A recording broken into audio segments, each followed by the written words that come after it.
get started here with our next speaker in just a second. So just very quickly, I want to thank everybody for being out here today. I know this is always one of the most amazing days for me anyway, for the lodge and in Masonry, so just really appreciate everybody coming by. And it is with great pleasure that I get to introduce the next speaker. So we have Worshipful Brother Ryan Flynn. He's going to be talking about the Divine Master. Worshipful Ryan Flynn is a Masonic artist from Merrimack, New Hampshire. For the 7 years, Brother Flynn has traveled extensively around the country discussing the history of Masonic arts, how to incorporate the arts into their lodges, and leading lodges in contemplative approaches to understanding the symbols and philosophy of Freemasonry. Brother Flynn has sold Masonic art around the world. And the word art isn't actually on the page. I'm like, what did he sell? Yeah, it's all good, right? You can stamp, stain, cut, carve, yeah, dot. Yeah, right? So, yeah. Yeah, all the rituals in his artwork. It's all, yeah. No, he's violated every tenet of the craft. It's pretty good. Yeah, right. This could be his last day as a brother in Freemasonry. And so he has sold Masonic art around the world and was the first American brother to be awarded the title and position of Ambassador of the Association of Masonic Arts, which is pretty cool. Yeah, right? Who even knew that? Yeah, right? He is a member of Ancient York Lodge number 89 in Nashua, New Hampshire, and an honorary member of several lodges in North Carolina and Rhode Island. So with that, I'd like to welcome to the podium Worshipful Brother Ryan Flynn.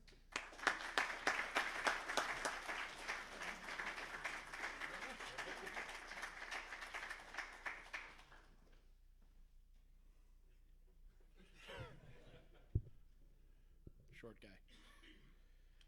Thank you all for having me. I'd like to thank Brother Brian, or Worshipful Brian, and the brothers of Ezekiel Bates. This is quite an amazing achievement that you guys do here every year, so I'm honored to be a part of it. With that in mind, the presentation I'm going to do is the Divine Master. In 1508, one man mastered operative and speculative masonry and changed the world forever. So, on an early morning, one Sunday morning, the bell tower in the city, which was about 150 years old at the time, was ringing. It was signaling morning prayers, and more importantly to some, the time where the work would be beginning in the town. A young boy, 13 years old, heard these bells and decided to run down the stairs, grabbing his working tools. He was grabbing his chisels, his bows, all implements of shaping and honing stone into amazing works of art. He was living in probably the most regal palace in the city. This is his actual foyer. And he ran out these doors. These are the doors in which he would push open and start running down the street. He would run for about 5 minutes, and it would be a typical medieval city. There'd be beautiful things on the side of the road and very not beautiful things on the side of the road. Human waste, animal waste would be covering everything, and he would be running through it. He'd be running to this building here, and he would swing open these doors and go down the hall, 3 doors, take a right, take a left, and go here. And this is where he would get his learning. In this very spot, around the corners and borders of the room, there would be different sections where people would be copying sculptures from antiquity. He'd be sitting there with a chisel. And this particular brother would stand, if I hit the button right in that corner right there, right in front of this pillar. And he would have a statue of a faun in front of him, and he would be copying the bust. But that's when that education stopped. It was about noon, the real education started coming in. And there, the people who were paying for this school would come in. And the person who actually adopted him would come in with some of the greatest philosophical minds of the time. The people who brought Kabbalah to the forefront, the people who invented Neoplatonic thought, all the things that come together into what we now call Freemasonry. And that's where his education would be. He would sit there and learn and become a bridge between what is now speculative Masonry and physical operative Masonry.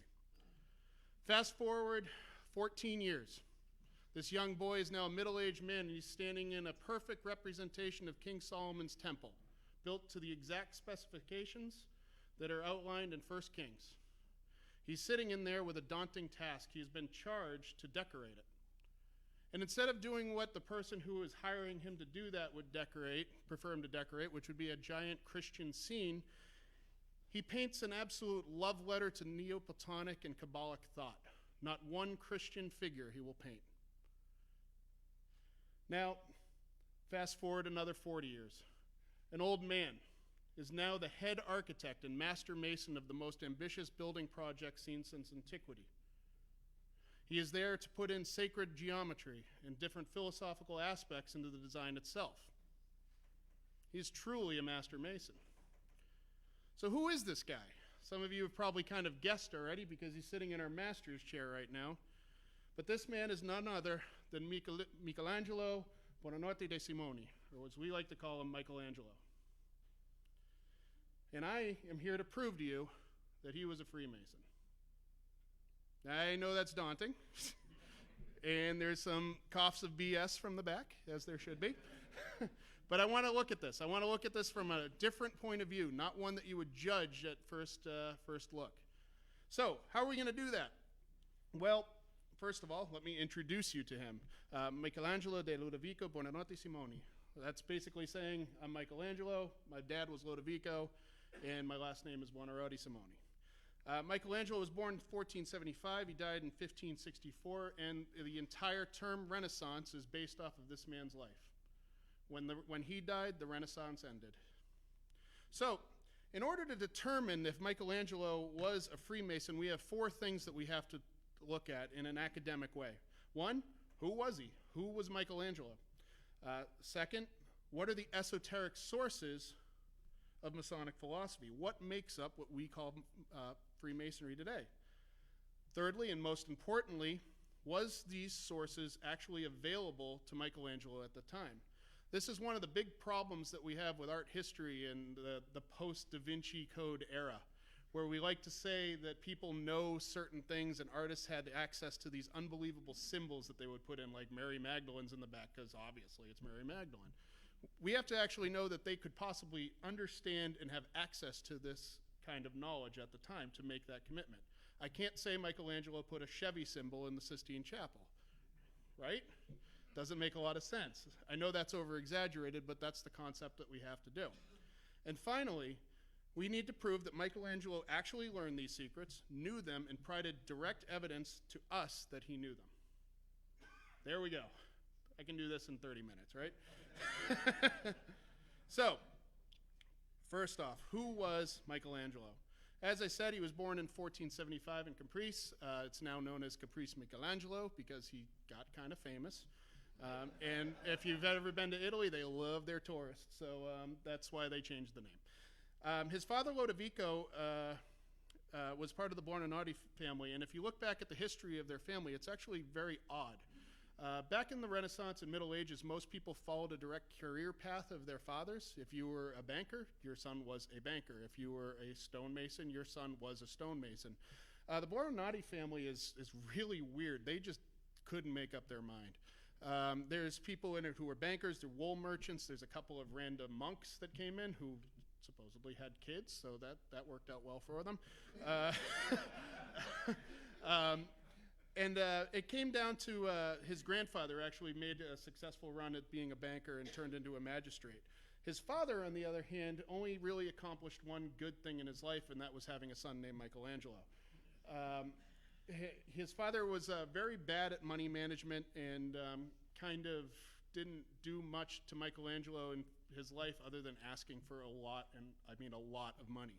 Michelangelo supported his family his entire life to the event where he was not in a good financial situation sometimes, even though he was making what we would call millions and millions of dollars off of his art. So Michelangelo was originally intended to be trained as a clerk. And speaking as an artist, there is one thing that would drive me absolutely bat crazy, is sitting around and counting other people's money. He clearly didn't have a talent for it. He didn't want anything to do with it. And finally, his father just had enough and sold him off to be an apprentice under a very famous artist at the time, Domenico Ghirlandaio. So Ghirlandaio takes him into his tutelage. He's there for a little bit, and during a visit by Lorenzo de' Medici, who we like to call Lorenzo the Magnificent, Lorenzo sees how good this kid is and basically adopts him. He says, you don't need to spend time with your family anymore. You're living here with me, he was the prince of the city, so it's a generous upgrade for the kid. And he starts schooling him. He gives him the best tutors in the world. These are hand-picked people that go back generations. And he starts learning. And I'd like to skip ahead here just to show you what happens towards the end of the life, because we're going to be talking about everything in between now. In 1546, he's appointed the chief architect of St. Peter's Basilica. He is pretty much the most famous person in the world. And he is charged to build the dome and design the facade of St. Peter's, which is a pretty big deal. He dies in February of 1564.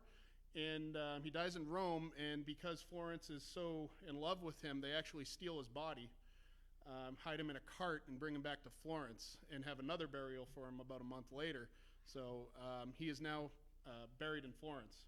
And a little historical joke is with the Florentines of their time and their pride, if you look at his tomb, the inscription on it says, Michelangelo is buried here, but me, Leonardo, his greatest and favorite nephew, built this beautiful thing for him. Aren't I amazing? Oh yeah, Michelangelo was great too. So how good was Michelangelo? He was good. That's the Madonna of the Stairs. This is the first sample of his work that we have. He carved that at 16 years old. If you look, some of the great things that he managed to do is if you look at the person in the front, she's nice and clean details, right? She's you know what she looks like. You can see all the individual folds. And as we go up the 5 stairs, you can see that the people get more and more less defined in the back. He's actually sculpting the focus of your eyes into sculpture so that you draw your eyes right to the person. When he was 17 years old, he carved this, the Battle of the Centaurs. And I know what you're thinking. Centaurs have more than that. They're half horse, right? Michelangelo was attracted to men in both a symbolic and sexual way. He was a homosexual, but we don't know if he was a practicing homosexual, but he did have an attraction to men and had a boyfriend. But he was also a devout Catholic. So we don't know if he actually was the term homosexual didn't actually exist back then. It's something that came out. So we don't know if the extent of his relationships, and frankly, it's none of our business. But it's important to know because that aspect of his life shows up in his art as we move forward. The Vatican Pieta. He did this at 24 years old. There's an interesting story that I can't get into about how he got this commission, but he was the person who commissioned this promised the Vatican that the most beautiful sculpture since antiquity would be created by this boy, and he did it. It is absolutely breathtaking to see it, and it is massive. The interesting thing to look at here, in the one story I want to show you, is when this was placed into its final resting place, a lot of other people were starting to say that there's no way this kid could do this, and started saying that other sculptors were the actual people who created this. So Michelangelo, having a gigantic ego, and realizing that he was in fact the divine artist, which is where I get the title of this presentation, broke into St. Peter's in the middle of the night, climbed up onto it, and carved his name across the strap over. And it says Michelangelo Florentine did this. Now when you look at this, it's actually pretty cool. If you ever get a chance to go up and look at it close, which unfortunately you probably won't, you can see that the words are carved really quickly, and he misspells his name. He was doing this so fast at night that he skipped a couple of letters, and he actually puts like a letter inside the O just to like fix it, just to make sure. But it's the only thing he ever signed in his life. David does this at 29 years old. David is massive. I can't describe to you what the sculpture looks like. He's 16 feet tall, and gorgeous. Now, here's where we see some of his genius. The idea is he has sculpted David not as the king, which was traditionally done at that time, but at the exact moment when David decides that he's going to fight Goliath. So he's holding the rocks, he has the sling over his shoulder, he's nude, and he's turning and looking at David, saying, I got this. If you look at it, though, David is actually not correct. Look at the size of his head. Look at the size of his hands. They're gigantic. They don't make sense. Well, the reason he did that was the original setting for this sculpture was going to be on top of Santa Maria del Fiore, the Duomo of the city. And if you look at it at the correct angle in which he originally wanted it to be, the optical illusion changes and his head and his hands look correct. So he's taking in angles and geometry into his work that was never been done before at this time to produce something. I cannot say how beautiful this sculpture is. It's now in the Accademia in Florence. You can walk around it. Everything is perfect to it. And like I said, it's massive. It is a massive sculpture. So he's clearly got the skills. But who is his teachers? Where can we point this knowledge at Michelangelo? Well, we got to take a step back to a couple of generations to see how these teachers got set up. And it all started with this man, Cosimo Medici, the father of the Italian Renaissance. Cosimo's father started a small bank, and it grew and grew and grew. And under a series of fortunate events, he became the papal banker. And the papacy loved to borrow money. So within a generation, we went from a modest-sized bank to the largest banking industry in the world at the time. He founded a lot of public events and a lot of public services, including the first public library at San Marco, which was that building I showed you of Michelangelo running into. It was a Dominican monastery that also housed the largest library in Italy at the time. So through his patronage, he was responsible for translations of over 800 ancient manuscripts which were not available in Latin at the time. He opened the door to Western and Eastern philosophy in one giant swoop. And he founded the Platonic Academy. Now, the term Platonic Academy makes you think of a giant school with a bunch of people in it, and that's unfortunately not the case. It was really more of a rich man's study group. But when you have that much money, you can put anybody in that study group that you want. And that expanded over the time. And there was two giant significant things that happened in his lifetime which are very important because it's going to help you understand how this information was getting to him. One, in 1431 to 49, there was the Council of Florence. This was a council that was finally going to end the schism between the Greek Orthodox and Roman Catholic Church.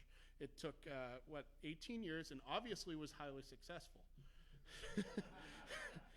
It really didn't do much. A lot didn't get accomplished, and people decided not to agree to disagree. But one thing that it did do is it got this man named Pletho to Florence. Pletho was coming from Constantinople, and he had an excellent knowledge of Plato. He could read Greek, and he brought it with him. And in that crowd was Cosimo Medici.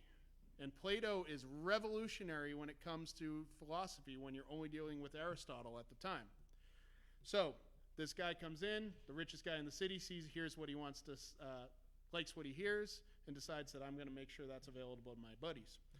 And also in 1453, the fall of Constantinople to the Ottomans.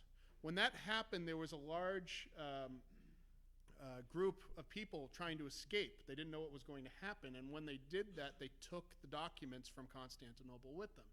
So we have all of these ancient Greek texts that were sitting in libraries that people weren't talking to each other about, and they had to go a place. And because of the patronage of Cosimo, they had a place to go. His grandson is the next person I want to talk to you about because his son was named Piero, and history calls him Piero the Gouty. And that is because he is famous for two things. One, having gout, and two, having Lorenzo. So, Lorenzo comes in 1449, and he is called Lorenzo the Magnificent to history. And that term is different. It comes from a Tuscan term, which magnificent actually means he who spends his money wisely. And boy, did he. So he's heir to the Medici Empire and Bank, and he's tutored by the greatest philosophers of the time. Anybody money could buy, he got tutored by. And because of that, so did Michelangelo. Some of the ones that are notable are Gentile de' Bici and Marsilio Ficino, which I'm about to talk to a little bit here. But Lorenzo is the person who adopts Michelangelo and brings him into his house and actually tutors Michelangelo alongside his sons. So here's the cool thing about Michelangelo. If Michelangelo was born 2 years earlier or 2 years later, there wouldn't be a Michelangelo. Fortune was so fond of this guy, and everything was in the right place in the right time, that it couldn't have lined up any better. So if you look at a timeline of where things were going to happen, we have Cosimo Medici bringing all this stuff in. His son was there, apparently, and then Lorenzo. And at the same time, all of these great minds are being born. So we have Gentile de' Bici, Marsilio Ficino, Poliziano, and Pico Mirandola all being born at the same time. And if you look, they all die right after this, too, some by extenuating circumstances. But Michelangelo is right here, right now, at this time. And to show you even more of how fortuitous this was, if we take into consideration all the things that were going wrong at that time, we can see how he's set up for greatness. We have the Council of Florence here, and now we have knowledge coming in. We have the fall of Constantinople, piggyback offering this, coming in here, right lining up with when Lorenzo was being born and tutored. And then finally, when Lorenzo died, there was a Dominican friar named Savonarola who kind of destroyed Florence. The term bonfire of the vanities comes from him. He basically preached his way into a role where people were listening to him without thinking, and all the artists would pile their stuff in the center of town and burn them, because if you owned works of art or anything that showed your richness or was not pious in any way, it was considered a sin. Botticelli himself threw many of his works of arts on this fire, and they're lost forever. People eventually had enough of Savonarola, and he got his own fire. So who was his teachers? Here are the four big ones: Marsilio Ficino, Poliziano, Pico della Mirandola, and Gentile de' Bici. I'm only going to talk about a couple of them because I want you to get a really good sense of who these guys were. One was Marsilio Ficino. He was a Catholic priest and a philosopher, and he was installed as the head of Cosimo's Platonic Academy. He also was a student of Greek and took that on at a considerable pace. Cosimo commissioned him to translate all of Plato into Latin so that they could study it, and that's what he does. He then translates some other things that might take some interest to the Masons in the room. He translated the works of Hermes Trismegistus, Plotinus, and other great thinkers. All of this knowledge was coming into a small group of influential men who were eating it up. They were learning for learning's sake, and they were sharing it with people they found to be worthy of this knowledge, including Michelangelo. He composed the Platonic theology, which outlines Neoplatonism, which we're going to get into briefly in a second. Basically, the rub of what he was trying to teach was by studying Greek philosophy, you awaken knowledge of yourself. And by knowing yourself, you know your place in the world, and you therefore understand God better. Know thyself and know thy God. And that places a huge importance on the study of the liberal arts and sciences. Pico. Pico was a genius. And I truly mean that in the way. His accomplishments are 3 presentations in and of itself, if that more. The easiest way to tell you who he was a trust fund baby. Parents were rich, didn't really work, just devoted himself to learning. And he was a true genius. By the age of 10, he understood Tuscan, Latin, and some Greek. And by his teens, he was fluent in Hebrew, Aramaic, and Arabic. And he became obsessed with Kabbalah. One of the things that Cosimo did that other cities other than Florence did not do is he was extremely welcoming to the Jews. And we can see that throughout the art of the time. And we can see that throughout the banknotes and other things where we could actually see trading between them, which was something that was forbidden by the Catholic Church at the time. There was a sin to basically charge interest to a fellow Christian back then, even though the church did it a lot. But because Jews were not under the church's guidelines, they were allowed to do it more. And people, if they couldn't get a bank loan or couldn't get they would go to the Jews. And in Florence, it was very well welcomed for a time. So Pico grows up and gets all this stuff in one place, and he decides to really set his mind to it and combines it all. And he combines Kabbalah, alchemy, Platonic schools of thought, and Greek philosophy into one ideal belief. And he puts this into one thing called the Oration of the Dignity of Man. And it's basically the manifesto for the Renaissance. It incorporates schools of thought that are outside of Catholic reach, and the whole goal of it is to induce you to become one with your Creator. The easiest way I can describe what Pico is saying is think of a ladder. The Catholic Church would tell you, and other religions would say, God is at the top of the ladder. He is the perfect thing. God's at the top. Bottom, furry animals. Fish, everything, snakes. From a traditional point of view, where would you think people go? Anyone? In the middle. Yeah, that would be the traditional thing. We're both spiritual and earthly at the same time. Well, Pico proposes this. It's up to us where we are on that ladder. We can be a snake on the ground, or we can be a God. We can be one with God. And it's up to us to determine through our works, our charity, and our studies where we are on that ladder. This is revolutionary and heretic at the time. But it's a beautiful set of works. And this is what drives the Renaissance, this school of thought. So God creates man in his own image. Man has the ability to be a God then. In order to be a God, we must determine reason.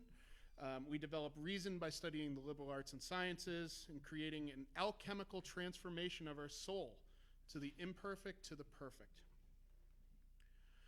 So we know these guys were in the same room at the same time. We know they were talking.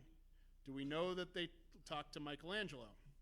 Well, the way that we can do it is by looking at Michelangelo's art and seeing if any of these are in there. So I'm going to propose 4 things for you here, and I'll let you determine if you see them in his art.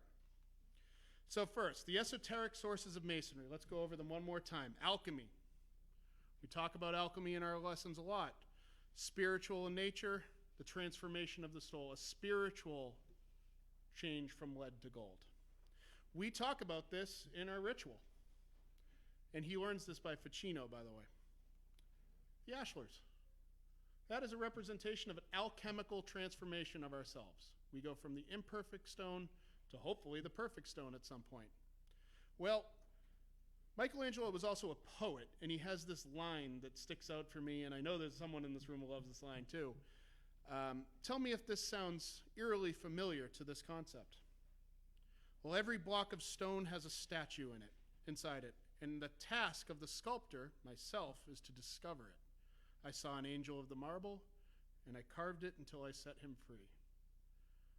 Now, that could be an operative statement, but man, is it a philosophical one, too, when you take into this consideration. There is the perfect form hidden within each ashlar.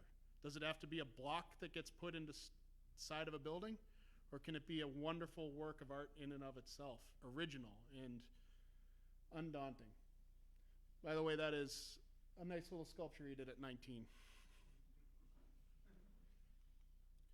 Kabbalah. I'm not getting into this. A spiritual journey towards the source of all light.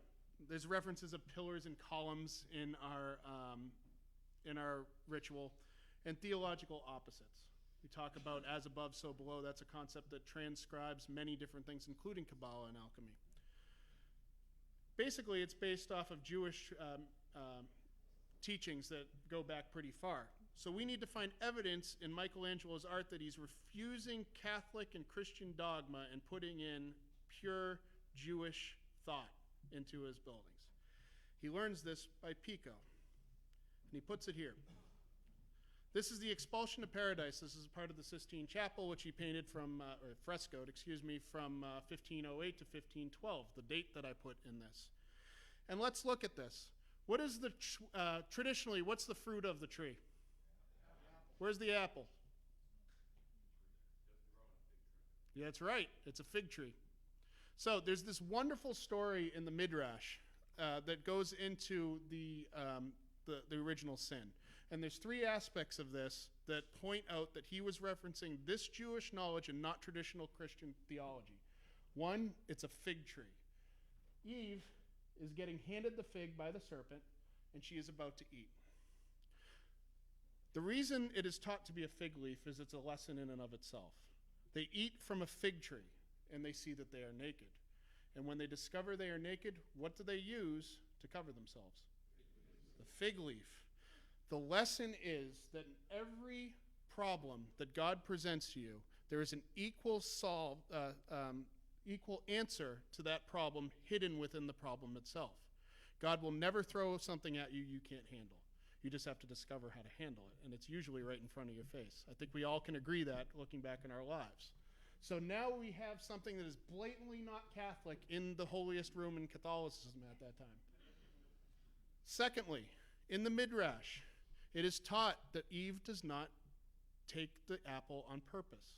She is deceived. It is not woman's fault that we're all jerks to each other, as much as the Catholic Church wanted to teach that at the time. Eve is being handed to this. She is being tempted. The serpent has taken knowledge off of the tree and placed it in her hand and is lying to her, saying that you're cool, you can eat this. Another thing that comes right out of Hebrew thought. Finally, for that side of the painting, Michelangelo believed in Platonic love, which is something different back then. Basically, it meant a spiritual connection to the act of lovemaking. Catholic dogma teaches it's for kids and kids only. But the Hebrew side of it and the stuff that's taught in the Midrash teach that sex and this act of sexual intercourse is both a spiritual awakening for both partners, and it's supposed to have some fun involved.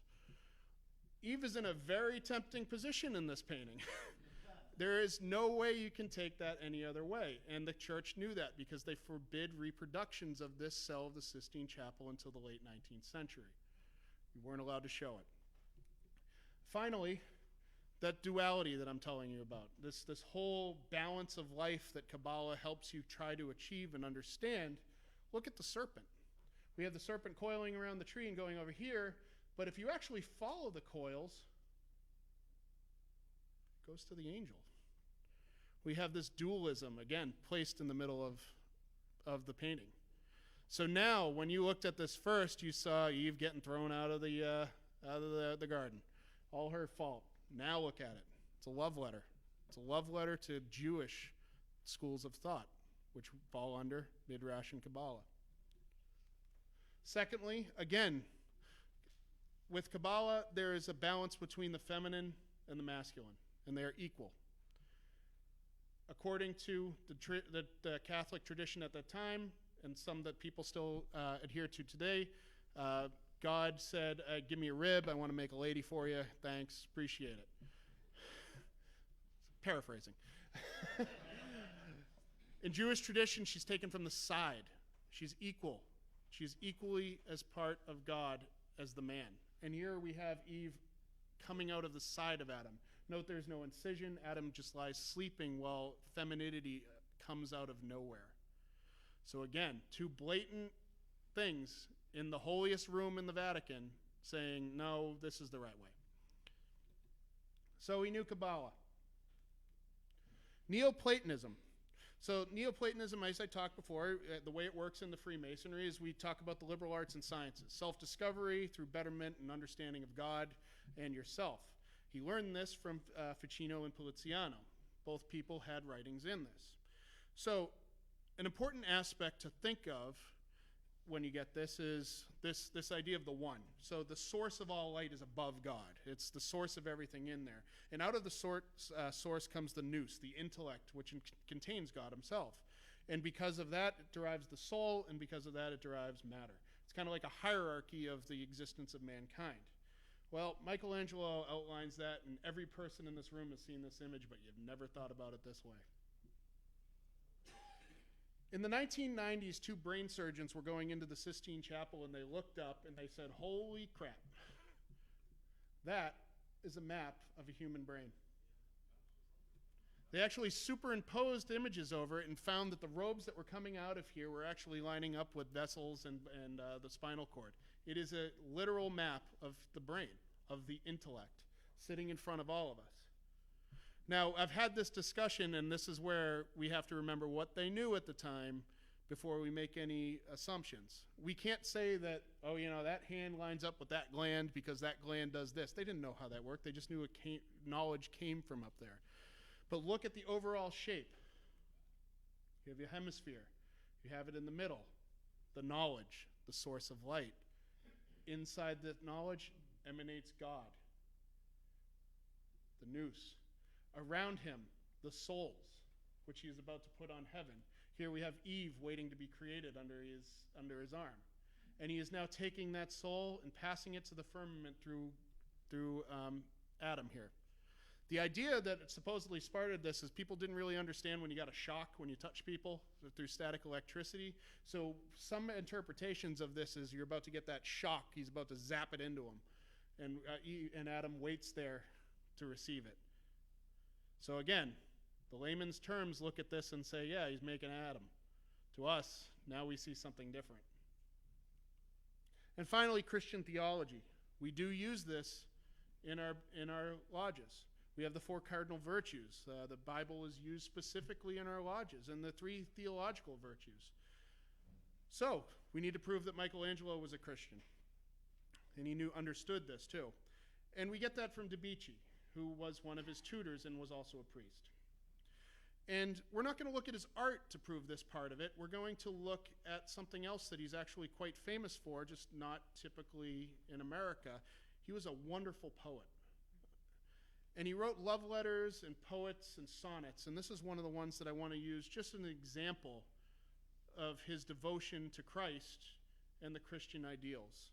"'Tis not enough, dear Lord, to make me yearn for that celestial home, where yet my soul may be new made, and not as erst of naught. Nay, ere thou strip her of her mortal vestment, turn my steps towards the steep ascent, that whole and pure before thy face she may be brought." He's writing about that, about his girlfriend.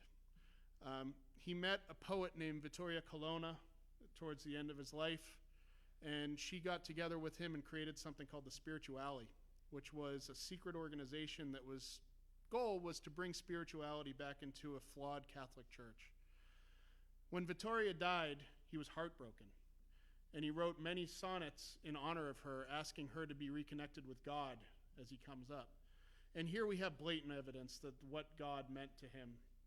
He was routinely a Catholic. He was a devout Catholic, so we know that he had that aspect in his life as well.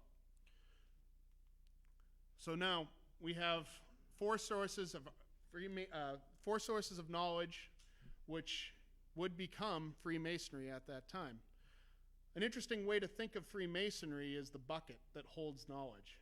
We don't own any of the information that we talk about in our ritual. Everything that we reference comes from something else. Freemasonry, I like to think of as merely the container in which we transfer that knowledge to the people we determine to be worthy of it. And now we can see that we have a full bucket here. We just don't know it. We don't call the bucket Freemasonry right now. So, finally, divine architecture. We talk about this a little bit too once in a while. Here's the staircase to the Laurentian Library in Florence. It is, for some reason, you go into this room and you're like, that's a pretty staircase. It's gorgeous. Michelangelo designed this whole room, and it was built on and off throughout his whole life because he had a love-hate relationship with the Medicis. In other words, some of them were cool, a few of them were really crazy. In fact, Lorenzo's son, who was also named after his father, Piero the Gaudi, was named Piero, and history now refers to him as Piero the Unfortunate, because he unfortunately existed.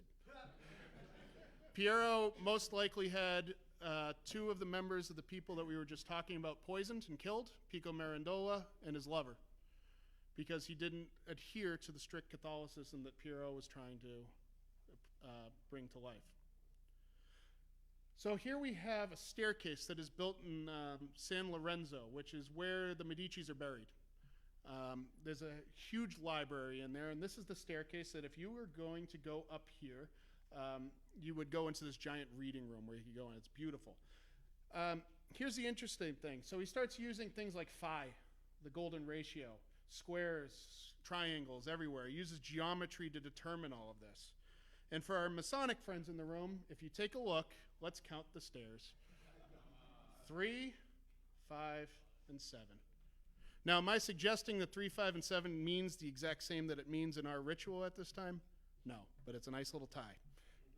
Clearly, we're on the same wavelength here at some point. We're just kind of identifying it in a different way. So, finally, the last thing he worked on, Michelangelo designed the Dome of St. Peter's. And there's a little interesting fact that the Vatican doesn't like to mention, but I'm going to. It is Catholic tradition at the time that whenever you were building a church that incorporated a dome, the dome was supposed to be the largest dome in that city. They have taken great expenses to do that. The city of Florence built a cathedral with a 150-foot hole in the ceiling and left it there for almost 100 years because they had no idea how to build the dome. They eventually did. Michelangelo knew this. And this is in Rome. There's a lot of domes in Rome. There's one very famous dome in Rome, the Pantheon, which is the temple to all knowledge and all gods. And when Michelangelo designed this, he designed the Dome of St. Peter's exactly 1 foot narrower than the Pantheon. What does that say, though, if you think about it? What is Michelangelo saying in this last thing? He's acknowledging that there's other things out there that are important. He's doing it for an extremely religious reason, but he's not saying that that religious reason should exclude other points of view and other sources of knowledge. It's clearly important to him.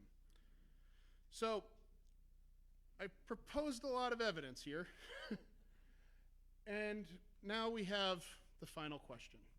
Was Michelangelo a Freemason?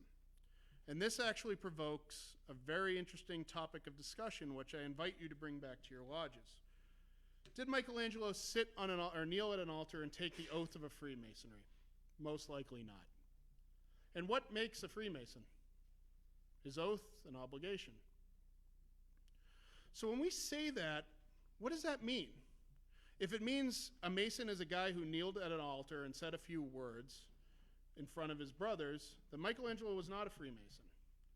But if it means adhering, a strict adherence to that oath and obligation, by living the life of charity, by studying, by always trying to grow as a human being, by learning to be a more spiritual, active person, then Michelangelo was a Freemason, undoubtedly. So bring back that to your lodge, because Mikey's sitting right there in the master's chair right now, and I personally think that he should be there. And there's some people who personally don't think. So I'll leave it up to you. Was Michelangelo a Freemason? You tell me. Thank you very much.